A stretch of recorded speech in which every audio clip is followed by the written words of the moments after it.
Les trois ennemis du couple. Une relation de couple peut être confrontée à de nombreux défis. Certains problèmes reviennent fréquemment et peuvent sérieusement menacer la stabilité d'un couple. Voici trois des principaux ennemis des relations de couple basés sur des observations psychologiques et sociales courantes. Les motifs de séparation peuvent varier considérablement d'un couple à l'autre, mais certains thèmes reviennent fréquemment dans les études et les observations des sexologues et thérapeutes de couple. Voici trois des principales raisons qui poussent les couples à mettre fin à leur relation. 1. Une mauvaise communication. La communication joue un rôle crucial dans la santé et la longévité des relations amoureuses. Une communication inefficace peut se manifester de plusieurs manières: malentendus, incapacité à exprimer ses besoins et ses sentiments, ou encore l'évitement de conversations importantes. Lorsque les partenaires ne communiquent pas clairement leurs attentes, leurs inquiétudes ou leurs désirs, cela peut conduire à des frustrations accumulées, des conflits non résolus et un sentiment de déconnexion. Acheter des vitamines et des compléments alimentaires.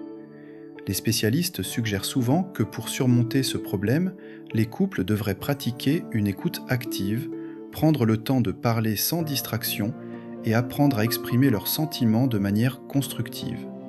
Cela inclut l'utilisation de jeux pour parler de ses sentiments sans accuser l'autre, ainsi que la validation des émotions de l'autre, même en désaccord. 2. La perte de confiance. La confiance est la pierre angulaire de toute relation. Une fois ébranlée, que ce soit par des mensonges, des tromperies ou des actions qui vont à l'encontre des attentes du couple, elle est difficile à rétablir. La perte de confiance peut survenir à la suite d'infidélité, de secrets gardés ou simplement de promesses non tenues.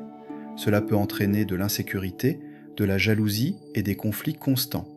Reconstruire la confiance demande du temps, de la patience et un engagement mutuel.